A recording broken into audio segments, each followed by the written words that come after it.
اعوذ باللہ من الشیطان الرجیم بسم اللہ الرحمن الرحیم اللہم صلی علی محمد وعلی آل محمد کما صلیت علی ابراہیم وعلی آل ابراہیم انک حمید مجید۔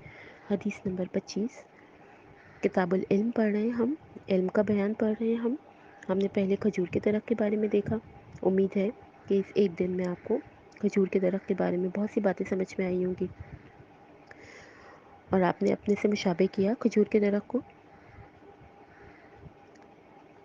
اب ہم حدیث نمبر 25 دیکھتے ہیں۔ حضرت ابن مسعود یعنی حضرت مسعود کے بیٹے ہیں، انہوں نے فرمایا کہ نبی صلی اللہ علیہ وسلم ہمارے پریشان ہونے یعنی اکتا جانے کے اندیشے سے ہمیں واضح نصیحت کرنے سے وقت اور موقع محل کا خیال رکھتے تھے۔ یعنی کہ صحابہ کرام فرماتے ہیں کہ نبی صلی اللہ علیہ وسلم جب کوئی نصیحت کرتے تھے تو وقت دیکھ لیتے تھے، موقع اور محل دیکھ لیتے تھے، یعنی پریشان نہیں کرتے تھے۔ اسے کیا بات سمجھ میں آتی ہے کہ جب ہمیں کوئی دین کی بات پتہ چلتی ہے تو ہمارا دل چاہتا ہے کہ آج ہی ساری باتیں سب کو بتا دیں، کوئی سنے نہ سنے مجھے تو بتانا ہے۔ یہ طریقہ نہیں ہے، کیونکہ جب ایک شخص کو ہم نصیحت کرتے ہیں تو دیکھ بھال کے کریں، کیا وہ ہماری بات سن رہا ہے، کیا وہ ہماری بات کو اہمیت دے رہا ہے۔ اگر ہم کسی کو دین کی بات بتا رہے ہیں اور وہ نہیں سن رہا، ادھر ادھر دیکھ رہا ہے، جانا چاہ رہا ہے، تو چھوڑ دیں۔ کیوں چھوڑ دیں؟ اس لیے کیونکہ حدیث میں آتا ہے کہ دین کی بات ایسے شخص کو بتاؤ جو توجہ ہی نہیں دیتا، سنتا ہی نہیں، اہمیت ہی نہیں دیتا اور دین کا مذاق اڑاتا ہے۔ تو ایسا ہے کہ جیسے خنزیر کے گلے میں موتیوں کا ہار ڈالنا۔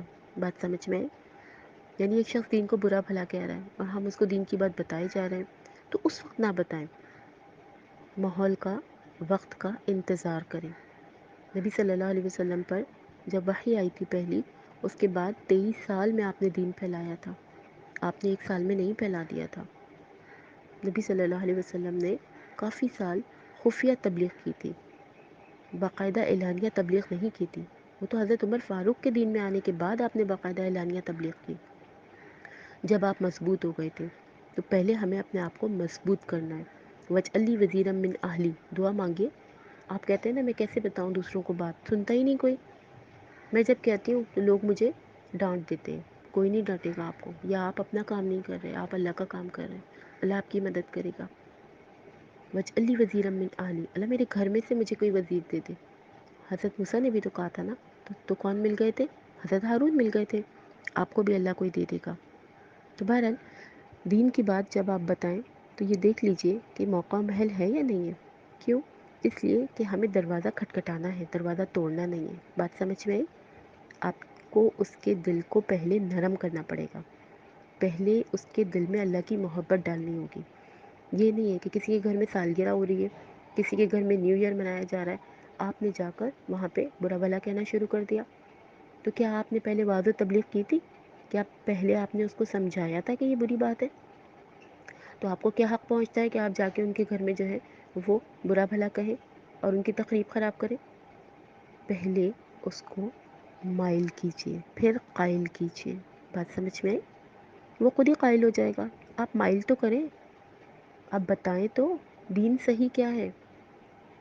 ہمارے معاشرے کا یہ المیہ ہے کہ ہم خود سن لیتے ہیں، پھر ہم کہتے ہیں کہ اس کو بتائیں گے تو یہ ناراض ہو جائے گا۔ تو واضح نصیحت کے لیے موقع دیکھیے، کون سا موقع بہتر ہے۔ مثلا کسی کے گھر میں انتقال ہوا ہے، آپ وہاں گئی ہیں، آپ کوئی دین کی اچھی سی بات بتا دیں، کوئی کتاب دے کر آ جائیں جس سے وہ دین کی طرف متوجہ ہو جائے۔ پھر آپ دیکھیں کہ ایک شخص پریشان ہے تو اس کو کوئی دعا بتائی آپ نے، اور پھر ایک حدیث بھی بتا دی کہ اللہ کے رسول پریشانی میں یہ پڑھتے تھے اور جب میں نے پڑھا ہے میں بھی پریشانی سے نکل گئی۔ اس طرح کی باتیں لوگوں کو بتائیں۔ پھر یہ کہ لوگوں کے لیول پہ آ کے بات کریں۔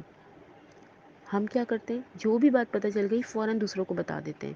یہ دیکھیے کہ وہ کیا سننا چاہتا ہے، اس کی پسند کیا ہے۔ اگر وہ بیمار ہے تو اس کے لیے اسی طرح باتیں کیجیے کہ اللہ کے رسول جب بیمار ہوئے تھے تو حضرت جبرائیل نے آ کے ایک دعا پڑھی تھی، آپ بھی یہ دعا پڑھیں۔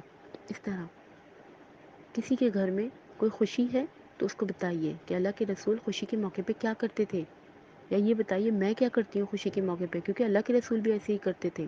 وہ خود بخود سمجھ جائے گا۔ تو سب سے پہلے تو اپنے اندر حکمت پیدا کیجیے کہ بات کس طرح کرنی ہے۔ جب ایک کسان ایک درخت حاصل کرنا چاہتا ہے تو پہلے وہ زمین کو نرم کرتا ہے، پھر بیج ڈالتا ہے، پھر انتظار کرتا ہے۔ ہمیں بھی کیا کرنا ہے؟ دوسروں کو واضح نصیحت کرنے کے لیے پہلے اس کے دل کو نرم کرنا پڑے گا۔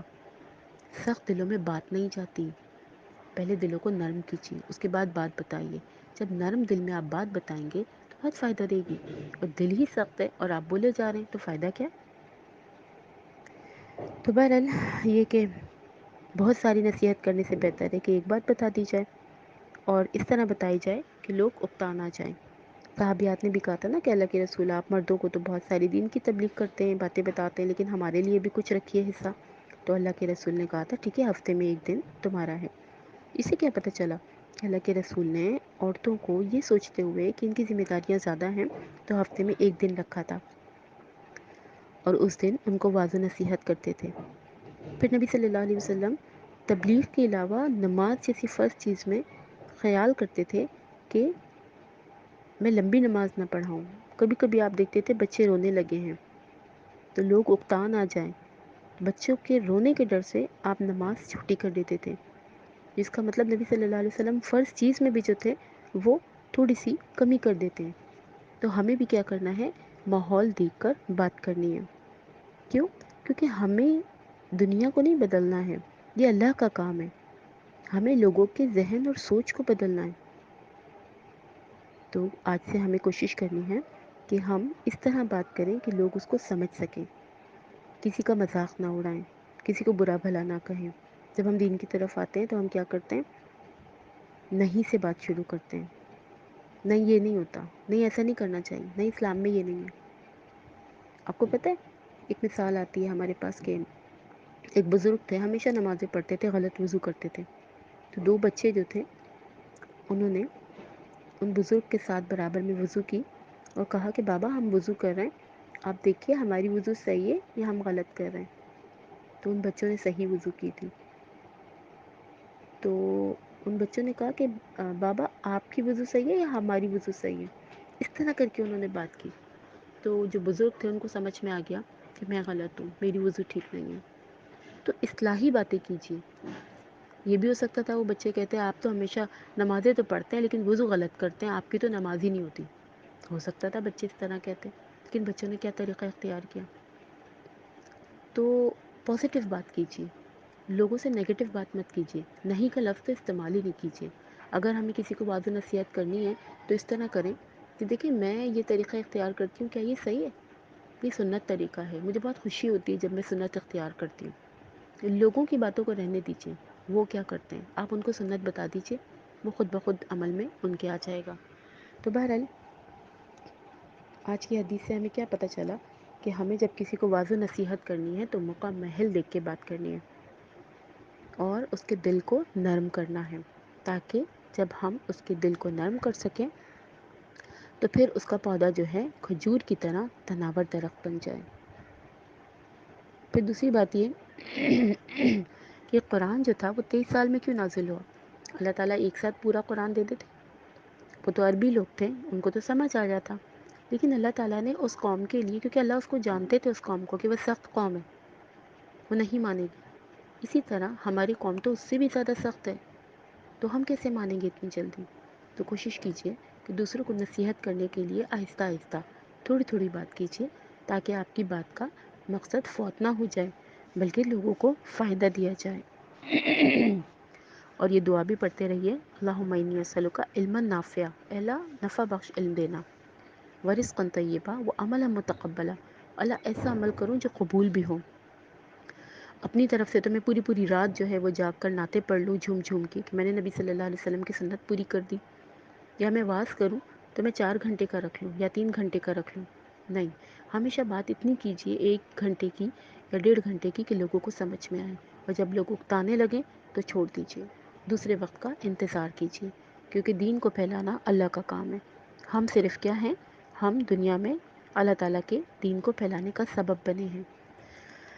اللہ تعالیٰ ہم سے اپنے دین کا بہترین کام لے لے، اور اللہ تعالیٰ سے دعا ہے کہ جتنی ہماری زندگی ہے، ہمارے ایک ایک لمحے کو اللہ تعالیٰ دین کی تبلیغ کے لیے استعمال کر لے اور اسے قبول فرمائے۔ وآخر دعوانا ان الحمد للہ رب العالمین۔